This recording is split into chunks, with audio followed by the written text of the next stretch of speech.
నమస్తే, welcome to I news.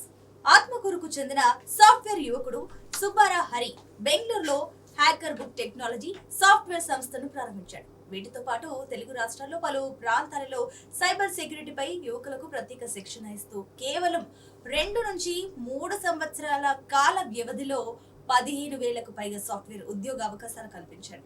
Cyber సెక్యూరిటీలో ఎక్కువ మంది యువకులకు శిక్షణ ఇచ్చి బెంగళూరు, హైదరాబాద్, చెన్నై, పూణే, నోయిడా, యుఎస్, యూకే మరియు ఆస్ట్రేలియాలో సాఫ్ట్వేర్ కంపెనీలలో ఉద్యోగాలకు పంపాడు. ఉత్తమ శిక్షణ ఇవ్వడంతో ప్రపంచంలోని అతిపెద్ద సర్టిఫికేషన్ సంస్థ ఈసీ కౌన్సిల్ ఉత్తమ security inspector circle of excellence award తీసుకున్నారు. టీడీపీ సహాయంతో 1990 నుంచి తన వంతు పార్టీకి సహకరించారు. మరికొన్ని వివరాలకు హ్యాకర్ బుక్ టెక్నాలజీస్ సంస్థ CEO, cyber security architect, consultant, director Subbarao Harikrishna garu మనతో పాటు స్టూడియోలో ఉన్నారు. వారిని అడిగి మరిన్ని వివరాలు తెలుసుకుందాం. హరి గారు నమస్తే అండి. నమస్తే సునీత గారు. హరి గారు, ఏంటండి ఇప్పుడు ఒక మంచి ఎథికల్ హ్యాకర్ గా మీకు మంచి పేరుంది. ఇప్పుడు ప్రజల మనసుని హ్యాక్ చేయడానికి రంగం సిద్ధం చేసుకున్నారా ఏంటి? ఉన్న పరంగా ఇప్పటికిప్పుడు రాజకీయాలకు రావాలన్న ఆలోచన ఎందుకు వచ్చింది? ఇది మీ డ్రీమా? బేసికల్గా 35 ఇయర్స్ నుంచి మా ఫ్యామిలీ పాలిటిక్స్లో ఉన్నారు. ఏమి అంటే ఒక లాస్ట్ 15 ఇయర్స్ నేను ఐటీలో ఉన్నా. నాకు తెలుసు బేసికల్గా education and importance of software. And more over మా ఫ్యామిలీ వచ్చేసి పాలిటిక్స్లో ఉన్న పంచాయతీ లెవెల్. డాడీ మా ఫాదరు పంచాయతీ లెవెల్ సర్పంచ్గా ఉన్నారు, తర్వాత కన్వీనర్గా ఉన్నారు. వ్యవసాయం కూడా చేస్తున్నారు ప్యారలల్గా. సో మేము 80s బాండ్ కాబట్టి మాకు వ్యవసాయం తెలుస్తుంది, ఆ వ్యవసాయంలో కష్టాలు తెలుస్తాయి. దానివల్ల ఏం చేస్తే మనము ఆ కష్టాల నుంచి బయటపడతాం అనేది నాకు క్లియర్గా ఐడియా ఉన్నది. సో సొంతంగా నేను ఎప్పుడూ ఒక మెంటర్ అనే వాళ్ళని చూస్ చేసుకుంటున్నాను చిన్నప్పటి నుంచి. అది ఎలాగా అంటే 7th చదివేటప్పుడు మా టీచర్స్ ఉంటారు, 10th వెళ్తే అక్కడ టీచర్స్ చెప్తారు ఇది చేయాలనేది. సో అప్పట్లో I mean to say 90s మనకి అంత గైడెన్స్ కానీ అంత అవేర్నెస్ కానీ లేదు ప్రజల్లో. ఇది చదవాలా అది చదవాలా అనేది క్లారిటీ లేకపోయా. బట్ నేనేమంటే blindly I use to follow the మెంటర్స్ని ఫాలో అవుతా ఉంటే అలాగా బాగా చదువుకునేసి ఒక మంచి పొజిషన్ అంటే అప్పటికే నాకు ఒక రీసెర్చ్ చేయాలనే థాట్ ఉన్నది. Research or something which is very unique. అలాగా బీటెక్ అయిపోతేనే నేను కంప్లీట్గా ఎథికల్ హ్యాకింగ్లోకి నా జాబ్లోకి జాయిన్ అయినా. ఒక 10 ఇయర్స్ చేసిన. యూఎస్ ఆపర్చునిటీస్ వచ్చినాయి, బట్ స్టిల్ యూఎస్కి వెళ్ళి ఎందుకు చేయడం? ఆ 10 ఇయర్స్లో నేను చాలా చదివేశాను. ప్రజల సమస్యలు చదివిన, వాళ్ళు ఎడ్యుకేషన్ చేసింటారు, జాబ్స్ రావు. సో ఇక్కడ అప్పటికే నేను కొంతమందికి డైరెక్ట్గా నా దగ్గరికి రీచ్ అయిన వాళ్ళకి సజెషన్స్ ఇస్తూ వచ్చిన్నాను. ఇంకా ఫైనల్గా ఒక ఆపర్చునిటీ వచ్చింది. యూఎస్కి వెళ్తారా, వెళ్ళేసి నెలకి 15 లక్షలు తీసుకుంటారా, ఇక్కడ ఉండి నెలకి ఒక 15 లేదంటే 50 మందికి ఉద్యోగాలు కల్పిస్తారా? నేను ఏం చూస్ చేసుకున్నానంటే ఇక్కడే ఉండేసి మంది ఆత్మకూరు కదా, సో ఆత్మకూరు, బెంగళూరు బ్రాంచెస్ పెట్టేసి సాఫ్ట్వేర్ ట్రైనింగ్ స్టార్ట్ చేశాం. ఇలాగా సాఫ్ట్వేర్లోకి ఎంటర్ అయినాను. దాని తర్వాత so almost as a independent person, మనకేమి గవర్నమెంట్ సపోర్ట్ లేదు, ఏమీ లేదు. నాకుండే స్కిల్స్తో ఒక all together all over the globe అంటే ప్రపంచంలోకి వెళ్ళా 15,000 మెంబర్స్ని ప్లేస్ చేసాం. అంటే ఐటీ ప్రొఫెషనల్స్గా రెడీ చేసాం. యా, అండ్ దానికి ఒక అవార్డు కూడా వచ్చింది రీసెంట్గా. ప్రపంచంలోనే బెస్ట్ సైబర్ సెక్యూరిటీ ట్రైనర్గా అవార్డు వచ్చింది. సో ఒక వ్యక్తిగా, ఒక ఇండిపెండెంట్ పర్సన్గా సిస్టమ్ సపోర్ట్ లేకుండానే 20,000 జాబ్స్ని క్రియేట్ చేశానంటే, ప్రజల్లోకి వచ్చేసి ఒక సిస్టమ్ సపోర్ట్ ఉంది అంటే, ఫర్ ఎగ్జాంపుల్ చంద్రబాబు నాయుడు గారు చెప్తా ఉంటారు 20 lakhs జాబ్స్ క్రియేట్ చేస్తాము ఈ నెక్స్ట్ 5 yearsలోని. Even me to I also want to contribute for that. So this is the main reason. Okay, అంటే ఇప్పుడు మీరు చెప్తున్నట్లుగా ఫస్ట్ ఆఫ్ ఆల్ ముందుగా మీకు కంగ్రాచులేషన్స్. అంటే ఆల్ ఓవర్ ప్రపంచంలోనే 145 కంట్రీస్లో మీకు ఒక బెస్ట్ సాఫ్ట్వేర్ కోచర్గా అంటే సైబర్ సెక్యూరిటీ కోచర్గా వచ్చిందంటే కూడా నాట్ అన్ ఈజీ థింగ్. అంటే అంత బాగా ఉన్నప్పటికీ కూడా, అంటే ఇప్పుడు మీరు చెప్పారు ఇంత ప్రపంచంలో ఇంత అవార్డు సాధించుకున్న మీరు రాజకీయాల్లోకి రావాలంటే ఇంకొక ప్రశ్న ఏంటంటే కూడా చాలా పెద్ద తలలు పండిన నేతలు కూడా ఇప్పుడు తలలు పట్టుకుంటున్న పరిస్థితి. రాజకీయాలంటే అంత చెమటలు పడతాయి, అంత కష్టంగా ఉంటుంది, అన్ని హడల్స్ ఉంటాయి, స్ట్రగుల్స్ ఉంటాయి రాజకీయాలంటే. మీరు చూస్తే సాఫ్ట్వేర్ సాఫ్ట్గా ఉన్నారు, రాజకీయాలు ఎలా డీల్ చేస్తారు? రాజకీయాలు అంటే మనము చాలా సింపుల్గా చూడాలండి. ఏమి మెయిన్ గోల్ ఏమి యాజ్ ఏ పొలిటీషియన్, ఒక రాజకీయ వ్యక్తిగా వాళ్ళు చేయాల్సిండేది ఏమి, ప్రజలకి సేవ చేయాలి. అది ఏ విధంగా చేయగలుగుతారు? ఎంప్లాయ్మెంట్ కలిగించడం, రైతులకి సమస్యలు ఏమంటే చూడడము, లేకపోతే ఏదైనా గ్రామం కానీ లేకపోతే సిటీస్ కానీ హైజీన్ అంటే నీరు, డ్రైనేజ్ అండ్ పవర్, ఇలాంటివన్నీ ఏమీ కష్టం లేకుండా, ఎడ్యుకేషన్కి ఏం కష్టం లేకుండా. సో అవన్నీ నేను చూసే ఈ స్టేజ్లో ఉన్నా. అండ్ మోర్ ఓవర్ బీటెక్ చదివాము, వాళ్ళు నంబర్ 1 ట్రైనర్, అండ్ నేను చాలా సర్టిఫికేషన్స్ చేసింటాం. ఏదన్నా సబ్జెక్ట్ ఇచ్చినామంటే ఈ సాఫ్ట్వేర్ ఇంజనీర్లు ఎలాగ అంటే ఒక టార్గెట్ ఉంటుంది, 3 months 6 months 9 months whatever is there, ఖచ్చితంగా చేస్తారు. Software engineers are very smart.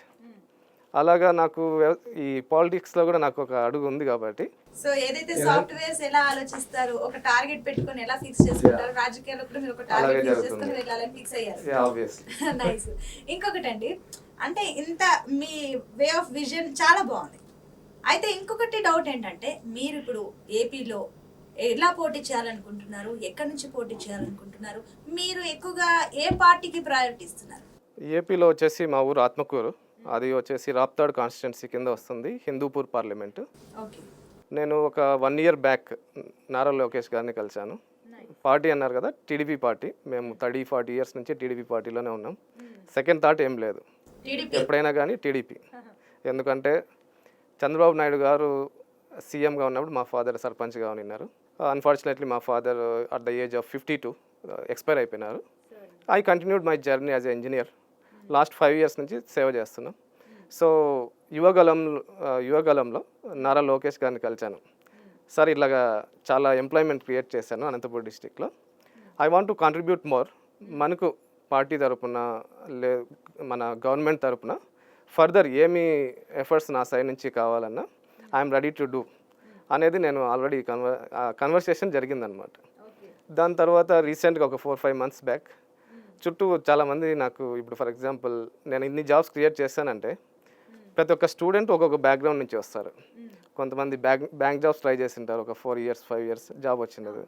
కొంతమంది పోలీస్ కానిస్టేబుల్ జాబ్స్, వ్యవసాయం చేస్తూ కూడా కొంతమంది వస్తారు. వాళ్ళ ప్రాబ్లమ్స్ చెప్తారు, మా పిల్లోనికి సాఫ్ట్వేర్ జాబ్ కావాలా, 50,000 కానీ 30,000 30,000 కానీ ఏదన్నా కానీ సాఫ్ట్వేర్ జాబ్ కావాలి. సో ఇలాగ ప్రాబ్లమ్స్ అన్నీ తెలుసు నాకు.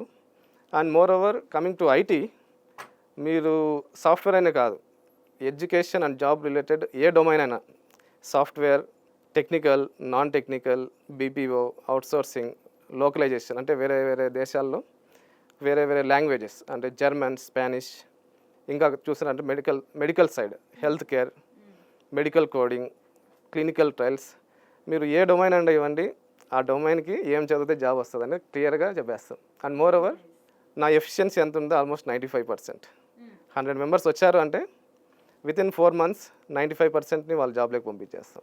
ఎలా అండి అసలు ఎంత విజనరీగా ఉన్నారు. 2-3 సంవత్సరాల్లో కొన్ని వేల ఉద్యోగాలు కల్పించారు. అంత విజనరీతో వెళ్తున్నారు అంటే అఫ్ కోర్స్ మీలాంటి వాళ్ళు రాజకీయాల్లో ఉంటే కూడా ప్రజలకు చాలా మంచి హెల్ప్ అవుతుంది. ఇప్పుడు మీరు ఒకవేళ మీకు మీరు అన్నట్లుగా టీడీపీ నుంచి వెళ్తానని అంటున్నారు కాబట్టి ఎమ్మెల్యేగా పోటీ చేయాలనుకుంటున్నారా, లేదంటే ఎంపీగా పోటీ చేయాలనుకుంటున్నారా, ఎమ్మెల్సీగా చేయాలనుకుంటున్నారా? మీరు ఆల్రెడీ ఒక విజన్తో ఉన్నారు కాబట్టి మీరు ఎలా పోటీ చేయాలనుకుంటున్నారు? జనరల్గా ఎమ్మెల్యేగా చేసామంటే మన కాన్స్టిట్యున్సీకి అంతా చేయగలుగుతాం. బట్ ఈ అన్ఎంప్లాయ్మెంట్ అనేది across the India also we can consider, మొత్తం మన భారతదేశం అంతా కన్సిడర్ చేయొచ్చు. సో నాకు అనిపించింది ఎంపీ అయితే 7 కాన్స్టిట్యుయెంట్స్, ఇంకొకసారి పార్లమెంట్లో ఉంటాం, మొత్తం మన భారతదేశం అంతా తెలుస్తుంది మనం ఏం చేస్తున్నాం. ఈవెన్ ఆంధ్రాలో డెవలప్మెంట్ అయినా వేరే రాష్ట్రాలకు కూడా ఓకే ఇలాగ చేస్తూ ఉన్నారు. నాకంటూ కొన్ని ప్లాన్స్ ఉన్నాయి ఎలాగ ముందుకు డెవలప్ చేసుకోవచ్చు అనేది. సో హిందూపూర్ పార్లమెంట్కి నేను ట్రై చేయాలనుకుంటున్నాను. ఓకే, మీరు అన్నట్టుగానే హిందూపూర్ పార్లమెంట్కి మీరు ట్రై చేస్తారు అంటే ఇప్పుడు నార్మల్గా హిందూపూర్ పార్లమెంట్ అంటే దగ్గర దగ్గర 7 నియోజకవర్గాలు, అవన్నీ మీరు కవర్ చేయాలి. 7 నియోజకవర్గాలు అంటే ఎలా చేస్తారు? అది కూడా మీరు స్టార్టింగ్ ఇదే ఫస్ట్ మీరు రాజకీయ రంగ ప్రవేశం ఇది. ఈ 7 నియోజకవర్గాలు ఉన్నాయి మీ ముందు, చాలా పెద్ద టాస్క్ పెట్టుకున్నారు, పెద్ద గోల్. ఒకటి నేను ముందే చెప్పాను, చాలా మందితో ఇంటరాక్ట్ అయినాను, ఎస్పెషలీ ఎడ్యుకేటెడ్ మెంబర్స్. నేను టీచర్స్ అసోసియేషన్తో నాకు చాలా బాండింగ్ ఉంది, ఎంప్లాయ్మెంట్ అసోసియేషన్తో బాండింగ్ ఉంది. And first thing is IT students. ఇప్పుడు ఆల్ ఓవర్ అనంతపూర్ డిస్టిక్ నేను ఒక 5,000 ఐటీ ప్రొఫెషనల్స్ని రెడీ చేస్తున్నాను. ఈ 5,000 ఐటీ ప్రొఫెషనల్స్ మొత్తం ఆల్ ఓవర్ మన Anantapur district 5,000, all over Andhra Pradesh 10,000 members ఉంటారు. దే నో అందరికీ ఎలా తెలుసు అంటే ఓకే సాఫ్ట్వేర్ ట్రైనింగ్ అంటే అనంతపూర్ డిస్టిక్ ఆత్మకూరు. ట్రైనర్ పేరు తెలీదు. అరే ఎందుకంటే హైదరాబాద్ వెళ్తున్నారు, బెంగళూరు వెళ్తున్నారు సాఫ్ట్వేర్ ట్రైనింగ్కి, అలాగే ఆత్మకూరు కూడా వచ్చినారు. సో ఆత్మకూరులో సాఫ్ట్వేర్ ట్రైనింగ్ అనేది ఉంది, కానీ ట్రైనర్ హరి సుబ్బారావు అనేది చాలామందికి తెలియదు. బెంగళూరులో best cyber security institute in మార్తల్ అనేది ఉంది, ట్రైనర్ హరి అని ఎవరికి తెలియదు. ఎందుకంటే మేము ట్రైనింగ్స్ అన్నీ ఆన్లైన్లో చేస్తాం. బట్ మా స్టూడెంట్స్కి తెలుసు, they are spread across Anantapur district. ఒకసారి నేను వచ్చినాను అంటే నా స్టూడెంట్స్ నన్ను క్యాంపెయిన్ చేసేసి అండ్ మోర్ ఓవర్ నా ప్రొఫైల్ అనేది ఇన్ఫ్లుయెన్సింగ్ ప్రొఫైల్. ఎందుకు అంటే ఒక ఆర్కిటెక్ట్గా వర్క్ చేశాను, మేనేజర్గా వర్క్ చేశాను. ప్రపంచంలో అన్ని కంట్రీస్లోనూ నా వర్క్ ఏమి అంటే ప్రపోజల్స్ ఇవ్వడము, ప్రాజెక్ట్ తీసుకురావడము, వర్క్ చేపించడం, ఎఫిషియెంట్గా డెలివర్ చేయాలి. ఈ కైండ్ ఆఫ్ వర్క్ చేసాం కాబట్టి ఫర్దర్ ఇన్ కేస్ మనకు ఎంపీ టికెట్ వచ్చి గెలిచామంటే అఫ్కోర్స్ టికెట్ వస్తే టీడీపీ పార్టీ ఆబ్వియస్గా గెలుస్తాం అనుకోండి. వచ్చింది అంటే పార్లమెంట్లో మన సమస్యలను నేను స్ట్రైట్ ఫార్వర్డ్ చెప్పగలుగుతాను. మోర్ ఓవర్ ఇంప్రూవ్మెంట్స్ చేయగలుగుతాం. వేరే కంట్రీస్లో ఏమైనా కానీ ఏమైనా ఆపర్చునిటీస్ ఉన్నా నేను ముందు కంపెనీస్లో సింగిల్ హ్యాండెడ్గానే చేసాం. ఇప్పుడు మనకి సిస్టమ్ సపోర్ట్ ఉంటుంది, గవర్నమెంట్ సపోర్ట్ ఉంటుంది. సో మనకు యువత భవిష్యత్తు కానీ చాలా హెల్ప్ఫుల్గా ఉంటాను. Okay nice. అంటే ఇందాక మీరు చెప్పారు ఆర్కిటెక్ట్గా కూడా మీకు అనుభవం ఉందని. అంటే ఒక ఏదైనా డిజైన్ హౌస్ కానివ్వండి అందంగా ఉండాలన్నా, అది బాగుండాలన్నా ఒక ఆర్కిటెక్ట్ ఆల్రెడీ ఒక డిజైన్ చేసుకుని ఉంటారు. సో మన సమాజం కూడా అంత బాగుండాలి, ఆ ప్రజలు బాగుండాలి, వాళ్ళ భవిష్యత్తు ఎలా ఉండాలనేది కూడా ఒక ఆర్కిటెక్ట్గా మీరు ముందే డిజైన్ చేసుకొని ఉండొచ్చు. ఎలా అది మీరు దాన్ని డిజైన్ చేశారు? ఆబ్వియస్గా ఆర్కిటెక్ట్ అంటే జనరల్ నా స్పెసిఫిక్ సాఫ్ట్వేర్లో వచ్చేసి ఒక కంపెనీకి ఇన్ఫ్రాస్ట్రక్చర్ ఎలాగా ఉండాలని ప్రజల్లోకి వెళ్ళాము అంటే మనము ఇప్పుడు ఐటీ ఎంప్లాయ్మెంట్ కలిగించాలి. Government main objective IT employment. అలాగనేసి 100 కోట్లు పెట్టేసి 5 ఏళ్ళలో జాబ్స్ వస్తాయని మనము చేతులు కడుక్కోకూడదు, రైట్? ఎగ్జిక్యూషన్ పర్ఫెక్ట్గా ఉండాలి. ఫర్ ఎగ్జాంపుల్ లాస్ట్ గవర్నమెంట్లో ఒక హండ్రెడ్స్ ఆఫ్ క్రోర్స్ ఇన్వెస్ట్ చేసింటారు. అవుట్పుట్ ఎక్కడ? జాబ్స్ వచ్చినాయా? రాలేదు. గవర్నమెంట్ జాబ్స్ కానీ పోనీ ఐటీ జాబ్స్ కానీ సెమీ టెక్నికల్ నాన్ టెక్నికల్ కానీ అంత ఇంప్రూవ్మెంట్ అయితే నేను చూడలేదు, ప్రజలు చూడలేదు. ఎగ్జిక్యూషన్ లేదు. ఎందుకు లేదు? మనం లీడర్షిప్ కానీ లేకపోతే ఎగ్జిక్యూషన్ కానీ అక్కడ ల్యాగింగ్ ఉంది. సో యాజ్ అన్ ఆర్కిటెక్ట్ నేను ఏం సజెస్ట్ చేస్తానంటే మనము గ్రౌండ్ లెవెల్ నుంచి స్టార్ట్ చేయాలి. అది గ్రౌండ్ లెవెల్లో స్టార్ట్ చేయాలంటే మాలాంటి చదువుకునే వాళ్ళకి తెలుస్తుంది. ఎడ్యుకేషన్ సిస్టంలోనే మనము కొన్ని మార్పులు చేయాలి. మీరు చూస్తూ ఉంటారు, ఫర్ ఎగ్జాంపుల్ ఆటోమొబైల్ ఇంజనీర్ ఉన్నాడు, 4 years బీటెక్ అయిపోయి బయటకు వచ్చేస్తాడు ఒక బీటెక్ స్టూడెంట్. ఇంకొక అబ్బాయి 10th చదివినాడు, మానేశాడు, ఒక ఆటోమొబైల్ మెకానిక్ షాప్లో వర్క్ చేస్తూ ఉన్నాడు. ఆ అబ్బాయికి 15 years బీటెక్ అయిపోయిన వాళ్ళకి 21 years. వెళ్తూ ఉంటారు, ఎక్కడ కార్ రిపేర్ వచ్చిందనుకో ఎవరు రిపేర్ చేయగలుగుతారు? మళ్ళీ బీటెక్ చదివి ఏం లాభం? సో ఆ కైండ్ ఆఫ్ డిఫరెన్స్ వెళ్ళిపోవాలి. ఇప్పుడు బీటెక్ చేసినా మనము మెకానికల్ చేసింటాం, సాఫ్ట్వేర్ చేసింటాం, chemical or like any other domains, biochemical, ఇలాంటివన్నీ చాలా డొమైన్స్ ఉంటాయి. మనకి బీటెక్ అయిపోయిందంటే I should be ready to work. మళ్ళీ నేను సాఫ్ట్వేర్ కోచింగ్ వెళ్ళాలా, వేరే చోటు కోచింగ్ వెళ్ళాలా, అక్కడ జాబ్స్ ట్రై చేయాలంతా ఉండకూడదు. మన ఎడ్యుకేషన్ సిస్టంలోనే బయటకు వచ్చినారంటే he should do the work. Electrical engineer వస్తాడు, పవర్ ఫెయిల్యూర్ అంటే మళ్ళీ ఫోన్ చేస్తారు ఎవరికో, he should be ready to do it. ఇలాంటి kind of route I mean to say మనం గ్రౌండ్ లెవెల్ నుంచి చేసుకొని వస్తే ఆ ఎడ్యుకేషన్ సిస్టమ్, ఎంప్లాయ్మెంట్ అనేది ఈజీగా జరిగిపోతుంది. ఆల్మోస్ట్ ఇందాక మీరు చెప్పినట్లుగా అంటే ఏదైతే గవర్నమెంట్స్ ఉన్నాయో మీరు అన్నట్లుగా వాళ్ళు కూడా ఐటీ కోసం వాళ్ళు చేయాల్సింది చేస్తున్నారు, ఎడ్యుకేషన్ కూడా ప్రయారిటీ ఇస్తున్నారు, కొన్ని కోట్లు ఖర్చు పెడుతున్నారు. ఒకవేళ మీరు ఎంపీగా గెలిచాక మీరు మీ స్టైల్లో ఎలా చేయబోతున్నారు? మెజరబుల్ క్రైటీరియా అనేది ఉండాలండి. మనం ఎన్ని కోట్లు ఖర్చు పెట్టినామని కాదు, ఇంత అమౌంట్ స్పెండ్ చేసినామంటే 1 year తర్వాత ఎక్కడ రీచ్ అయినాము, 3 years తర్వాత ఎక్కడ రీచ్ అయ్యాము అనేది ఒక మెజరబుల్ క్రైటీరియా అనేది ఉండాలి. ఓకే 100 crores ఇన్ని జాబ్స్ అంటే 1 lakh పెట్టుకుంటే కనీసం 50,000 జాబ్స్ అన్న రావాలి. 10 lakhs పెట్టుకుంటే అట్లీస్ట్ 2-3 lakhs అయినా రావాలి. అది జరగడం లేదు. అది నా విషయంలోకి వచ్చేదానికి వాట్ ఈజ్ మై ఇన్వెస్ట్మెంట్? నా 4 yearsలో 20,000 జాబ్స్ క్రియేట్ చేసిన ఆల్ ఓవర్ ద వరల్డ్. నా ఇన్వెస్ట్మెంట్ ఏంటంటే ఒక ల్యాప్టాప్, ఇంటర్నెట్ వచ్చేకి ఒక మొబైల్, అంతే. 20,000 జాబ్స్ క్రియేట్ చేశాను. జస్ట్ ఒక లాస్ట్ 1 yearలోనే మాది స్టాఫ్ కొద్దిగా 10 మెంబర్స్తో పెరిగి 10 మెంబర్స్తో ఉన్నాం. Before that corona time almost 30-40 lakhs బెంగళూరులో ఇన్వెస్ట్ చేసాం ఈ ఎడ్యుకేషన్ అండ్ ట్రైనింగ్ కోసం. లాక్డౌన్ వచ్చింది, ఆయన కూడా ఐ డెంట్ స్టాప్ ఇట్. ఇంటికి వచ్చిన లాక్డౌన్లోనే ఆన్లైన్లో స్టార్ట్ చేసినాం. First batch 3, second batch 10, third 30, fourth బ్యాచ్కి వచ్చేదానికి 250 members వచ్చారు. ఎందుకు వచ్చినారు? ఎఫిషియన్సీ బాగుంది, జాబ్స్ బాగా వస్తున్నాయి. So as a single person, as a said, ఒక వ్యక్తిగానే ఆల్మోస్ట్ ఒక ల్యాప్టాప్, ఒక మొబైల్తోనే ఇన్ని జాబ్స్ క్రియేట్ చేసామని చెప్తాను. నైస్, గ్రేట్, చాలా గ్రేట్. నిజంగా మీరు చెప్తున్నది ఏదైతే ఓన్లీ ఒక ల్యాప్టాప్, ఒక మొబైల్తో అంతమందికి ఉద్యోగాలు ఇప్పించారంటే కూడా not an easy thing. Okay, ఇప్పుడు మీ అనాలిసిస్ అంతా బాగుంది. ఇది చూస్తుంటే ఇప్పుడు ఏ రకంగా వెళ్తున్నారు, మీ విజనరీ అంతా బాగుంది. ఇప్పుడు ఏపీలో ఎలక్షన్స్ చాలా దగ్గరలో ఉన్నాయి, ఎక్కువ టైం లేదు ప్రజల్లోకి వెళ్ళడానికి. చాలా మంది సీనియర్స్ కూడా వెళ్తూ ఉన్నారు, అయినా కూడా వాళ్ళకి హర్డల్స్ వస్తూనే ఉన్నాయి, ఎక్కడము దిగడం ఇవన్నీ జరుగుతున్నాయి. సో మీరు as per your analysis, me report ప్రకారం ఏపీలో ఇప్పుడు ఎవరికి ఎక్కువగా అనుకూలంగా ఉందనుకోవచ్చు? రిజల్ట్ ఎలా ఉండబోతుంది? ఏపీలో రిజల్ట్ అయితే favourable to TDP party. One of the main reason ఏమి అంటే ఒక లాస్ట్ 5 yearsలో జగన్ ప్రభుత్వంలో గవర్నెన్స్ సరిగా లేదు. అంటే ఏది ఎలా చేయాలో వాళ్ళకే సరిగా తెలియదు. దీనివల్ల ఎంప్లాయ్మెంట్ లేదు, గవర్నమెంట్ జాబ్స్ లేవు. ఉండే వాళ్ళకే, ఫర్ ఎగ్జాంపుల్ టీచర్స్ ఉన్నారు, నా దగ్గరికే వస్తూ అంటారు, సార్ మన స్టూడెంట్కి ఫీజు మేము ఒక 15th పే చేస్తాం, శాలరీ రాలేదు, 20 రోజులు 15th 20th శాలరీ పే చేస్తే ఇంకా వాళ్ళు ఎలాగా? కష్టపడే వాళ్ళకి, ట్రైనింగ్ ఇచ్చే గురువులకి ఆబ్వియస్గా టైం టు టైం శాలరీ ఉండాలా. So literally failure I can say the present government. Further I'm sure like Chandrababu Naidu garu CM అవుతారు అండ్ టీడీపీ గవర్నమెంట్ ఫామ్ చేస్తుంది. TDP with Janasena and BJP, ఈ 3 parties together they are working for the development. ఎందుకు అంటే ఎన్ని విధాలుగా ప్రజలు కష్టపెట్టచ్చో అది వైఎస్ గారి గవర్నమెంట్లో మనం చూసాం. To come out of that situation, అంటే ఇప్పటికే చాలా లాస్ట్లో ఉన్నారు, ఇంకా ఫర్దర్ పోయింది అంటే ఇంకా చాలా కష్టం అయిపోతుంది. సో అన్ని పార్టీస్ వాళ్ళు కలిపి మన టీడీపీ కానీ, తెలుగుదేశం కానీ, జనసేన, బీజేపీ కలిసి పొత్తుతో ముందుకు వెళ్తూ ఉన్నారు. డెఫినెట్గా తెలుగుదేశం పార్టీ రూల్ చేస్తుంది. Okay, nice.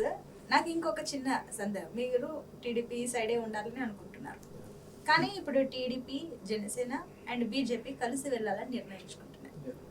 సో ఒక రకంగా చూసినా ఇప్పుడు ప్రెసెంట్ చూస్తే పరిస్థితులు ఏపీలో జనసేన, టీడీపీ మధ్య టఫ్ ఫైట్ కనిపిస్తుంది సీట్ల కోసం. ఇటు నాయకులు ఓకే మేము ఫైన్, మేము కలిసి వెళ్తామని అన్నా కూడా లోపల అటు జనసేన లీడర్లు సీటు మాకు కావాలంటున్నారు, టీడీపీ లీడర్లు మాకు కావాలంటున్నారు.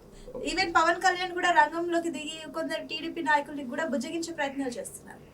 ఇంత టఫ్ కాంపిటీషన్ కనిపిస్తుంది అంటే అలయన్స్ కలిసి వెళ్తుందంటే అక్కడ ఆఫ్ కోర్స్ గా లోపల ఉన్న వాళ్ళందరినీ కూడా బుజ్జగించాలి, అందరు సర్దుకొని కలిసి వెళ్ళాలి. ఇంత కాంపిటీషన్ లో మీకు సీట్ వస్తుందని అనుకుంటున్నారు? డెఫినెట్గా ఒకటి, నేను మెయిన్ తెలుగుదేశం పార్టీ నుంచి వచ్చిన, okay, and more over educated. ఆ ఎడ్యుకేషన్లో కూడా సాఫ్ట్వేర్ ఇంజనీర్లకే ట్రైనింగ్ ఇచ్చే అంత కెపాసిటీ నాకు. As a single person I can do the employment.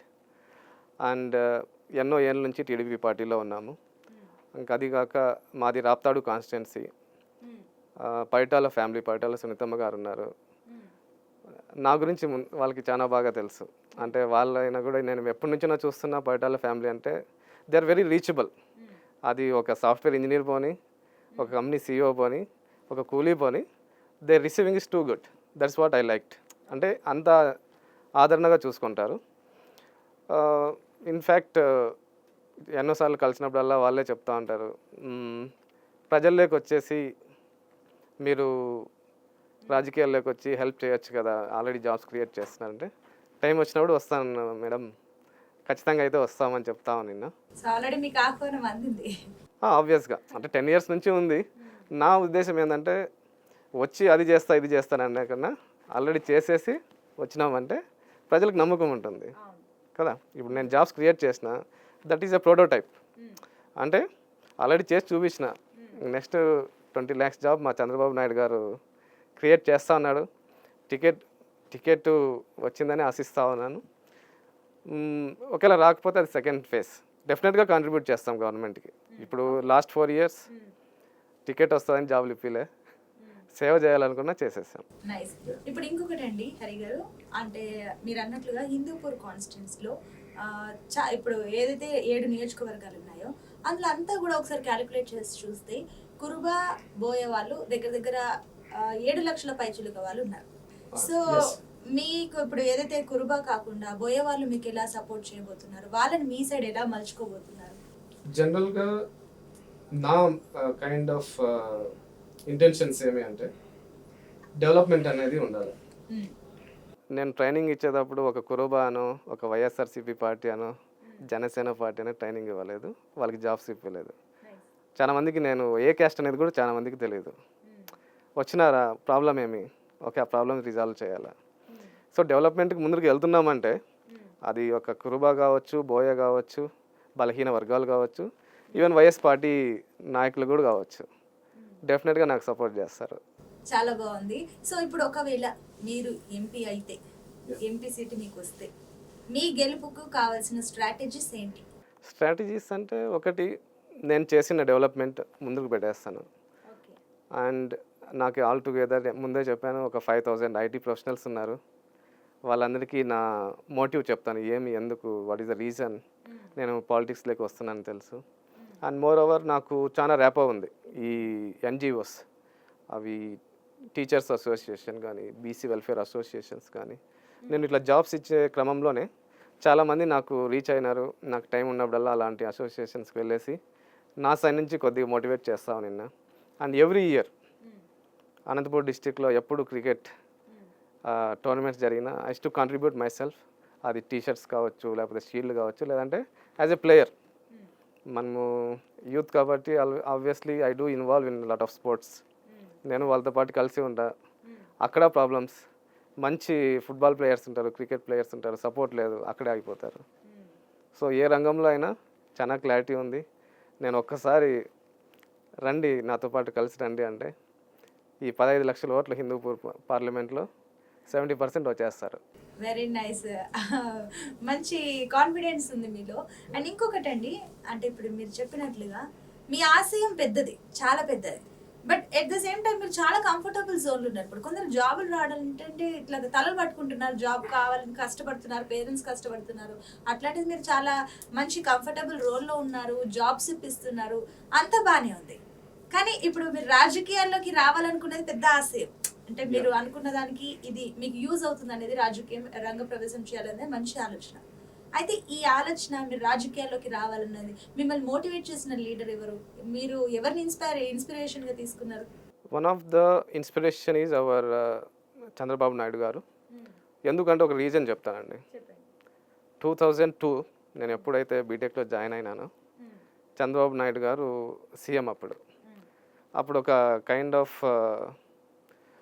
Perception ఏమి అంటే 100 ఇంజనీరింగ్ కాలేజీలన్నీ ఊటే కట్టించేసి వదిలేస్తూ ఉన్నారు, బీటెక్ అయిపోయాక స్టూడెంట్స్ అందరూ ఏం కావాలా అనేది ఆ కైండ్ ఆఫ్ పర్సెప్షన్లో ఉన్నారు. బట్ చంద్రబాబు నాయుడు గారు హీ థింక్స్ 20 years అహెడ్. అప్పుడు అన్ని ఇంజనీరింగ్ కాలేజీలు పెట్టి అంతమందికి జాబ్స్ ఇంజనీర్లు చేసిన వల్ల ఇప్పుడు ఈ 20 years తర్వాత మీరు ప్రపంచంలో అన్ని దేశాల్లోకి వెళ్ళా తెలుగు వాళ్ళే ఉంటారు ఎక్కువ ఇంజనీర్లుగా చేస్తే 20 years తర్వాత అన్ని కంట్రీస్లోకి వెళ్ళా India is number 1 to be frank ఐటీలో. ఆ ఇండియాలో AP and Telangana together it is first. మరి ఇప్పుడు స్ప్లిట్ అయిపోయింది, like there is some kind of like Telangana separate అయిపోయింది, ఆంధ్ర సపరేట్ అయిపోయింది. బట్ ఆంధ్ర వాళ్ళకి డెఫినెట్గా they need some kind of support. మరి నెక్స్ట్ విజన్, ఇప్పుడు మేము సాఫ్ట్వేర్ ఇంజనీర్గా ఎలా థింక్ చేస్తామో చంద్రబాబు నాయుడు గారు అలా థింక్ చేస్తారు. మాకన్నా అయితే ఓన్లీ సాఫ్ట్వేర్. చంద్రబాబు నాయుడు గారికి సాఫ్ట్వేర్, వ్యవసాయం, ఇలా చాలా డొమైన్స్ అన్నీ ఉంటాయి. బట్ స్టిల్ నేను యాజ్ ఎ ఇంజనీర్ అన్ని డిస్ట్రిక్ట్లో కొన్ని innovation centres, common work place, artificial intelligence, cyber security ఇలాంటివి ఎలాగ థింక్ చేస్తామో ఏమైనా మీటింగ్స్కి వెళ్తే ఆయన అలాగే మాట్లాడేస్తారు. So he's our vision. ఆయన ఒక 20 years ముందునే ఆలోచిస్తారు. He's my inspiration. Very nice అండి. అంటే చంద్రబాబు నాయుడు మీరు తీసుకోవడం అండ్ ఆయన ఆలోచన ఎలా ఉందో ఇప్పుడు కూడా మీరు అలాగే వెళ్తే ఇంకా బాగుంటుందని మీ ఆలోచన కూడా నైస్. అండ్ ఇంకొకటి అండి, ఇప్పుడు ఏదైతే మీకు లాగా చాలా మంది యూత్ కూడా పాలిటిక్స్ లోకి రావాలని ఇలాగే సేవ చేయాలని చాలా మంది కనుకుంటారు. మీరు అన్నట్లుగా ఇందాక ఏపీ యాజ్ పర్ క్రైసిస్ ఎలా ఉండొచ్చో దానివల్ల ఇప్పుడు ఏపీలో ఎక్కడో ఐటీ రంగం తక్కువగా ఉన్నట్లుగా చాలా మంది ఏపీ యువత ఫీల్ అవుతున్నారు. కరెక్ట్ అండి. సో దాన్ని మీరు ఎలా అంటే ఫుల్ఫిల్ చేస్తారు? Main talent, for example Andhra Pradesh తీసుకోండి, ఎంతోమంది బాగా చదువుకున్నారు, యువత అంతా అన్ఎంప్లాయ్మెంట్ అలాగనే ఉన్నారు. వాళ్ళకి ఏది ఇంట్రెస్టో ఆ రంగంలోకి వాళ్ళకి ట్రైనింగ్ ఇచ్చేసి జాబ్స్ ఇచ్చేసి వాళ్ళకి వర్క్ చేసేకి సపోర్ట్ ఇవి ఈచ్ అండ్ ఎవ్రీ డిస్టిక్లో మనం పెట్టినామంటే మన ఏపీ కూడా డెవలప్ అవుతుంది. లేదంటే ఏమవుతుంది, ట్రైనింగ్ ఇటు తీసుకుంటారు, మళ్ళీ పోయి Bengaluru, Hyderabad, Chennai are US other countries. ఇదే జరుగుతుంది. చదువుతున్నారు ఏపీలో యువత, అక్కడ చదువుతున్నారు జాబ్స్ కోసం అని ఏపీని వదిలేసి బయట వేరే సిటీస్ కి వెళ్ళిపోవడం, అక్కడ బతుకుతున్నారు అన్నట్టు. అదే ఒకవేళ ఐటీ రంగము ఏపీలో బాగా డెవలప్ అయితే వాళ్ళు అక్కడే ఉండి వాళ్ళ సొంత ఊర్లో ఉండి పని చేసుకోవచ్చు. ఈ రకంగా కూడా చాలా మంది యూత్ ఆలోచిస్తున్నారు. అంటే మీరు ఎంపీ అయితే ఇది ఎంత ఫాస్ట్ గా ముందుకు వెళ్తుంది అనుకోవచ్చు. చంద్రబాబు నాయుడు గారు 5 yearsలో 20 lakhs జాబ్స్ క్రియేట్ చేస్తామన్నారు ఆంధ్రప్రదేశ్లో. నా సపోర్ట్తో 4 yearsతో చేస్తామండి. Very nice. సో ఫైనల్ గా యూత్ కి మీరు ఇచ్చే మెసేజ్ ఏంటి? అండ్ ఏదైతే పొలిటికల్ గా రంగ ప్రవేశం చేయాలనుకున్న యూత్ కి కూడా మీరు ఏం ఆన్సర్ చేస్తారు? ఫస్ట్ థింగ్, ఎవ్రీ సిటిజన్ వాళ్ళకి క్యాపబిలిటీ ఉంది అంటే పాలిటిక్స్లోకి రావాలి. And they should come with whole heartedly. ఎలా రావాలి అంటే మనస్ఫూర్తిగా రావాలి. ఓకే, నా చుట్టూ ఇంతమంది వెనుకబడి ఉన్నారు, ఇక్కడ కొద్ది నేను ఎఫర్ట్స్ పెట్టానంటే చేంజ్ అనేది కనపడి వస్తుంది. నేనే చూశాను. నా మెయిన్ స్ట్రెంగ్త్ ఏమంటే ఏదన్నా ఒక ప్రాబ్లం ఉంది అంటే అది ఏ విధంగా చేస్తే సాల్వ్ అవుతుంది. Be it IT or like technical or even వ్యవసాయం కానీ ఏదన్నా కానీ ప్రాబ్లం ఉంది అంటే నేను ఖచ్చితంగా అది సాల్వ్ చేసేకి మ్యాక్సిమం ట్రై చేస్తాం, సక్సెస్ అవుతాం. సిమిలర్గా ఆల్రెడీ మనకి ఇప్పుడు ఆంధ్రప్రదేశ్లో చాలా యువత ఉన్నారు, చదువుకొని ఉన్నారు. వాళ్ళకి ఎలా గైడెన్స్ ఇస్తే మనకు దేశానికి కానీ ఆంధ్రప్రదేశ్ కానీ యూస్ఫుల్ అవుతారో అది నాకు చాలా క్లారిటీ ఉంటుంది. సిమిలర్గా ప్రతి ఒక్క degree student or even software engineers అదే కైండ్ ఆఫ్ పర్సెప్షన్తో ఉంటారు. డెఫినెట్గా ఆంధ్రప్రదేశ్ డెవలప్మెంట్కి యూజ్ అవుతారు. వెరీ నైస్ అండి. థ్యాంక్ యూ సో మచ్ మీ వాల్యుబుల్ టైం మా కోసం కేటాయించినందుకు. And all the very best మీకు, మీ రాజకీయ భవిష్యత్తు కూడా all the very best. Thank you Sunitha garu. So చూసారు కదండి, మొత్తం మీద ఆత్మకూరు ముద్దు బిడ్డ సుబ్బారా హరికృష్ణరావు గారు, మరి ఆయన ఏదైతే సాఫ్ట్వేర్ రంగంలో ఇంత మంచి స్థాయిలో ఉండి కూడా ఎన్నో వేల పైచిలుక ఉద్యోగాలు కల్పిస్తూ అండ్ ప్రపంచ స్థాయిలో కూడా ఆయనకు గుర్తింపు లభించి అవార్డులు అందుకుంటూ అండ్ ఎక్కడో ఏపీ ప్రజలకి సేవ చేయాలి, రాజకీయ రంగ ప్రవేశం చేస్తే వాళ్ళ భవిష్యత్తులు బాగుంటాయన్న ఆయన ఆలోచన, విజన్ ఏ మేరకు ఫలిస్తాయి అనేది కూడా వేచి చూడాల్సింది. సో ఇది వాళ్ళ special discussion. Keep watching I news. మీతోనే మీ వెంటనే.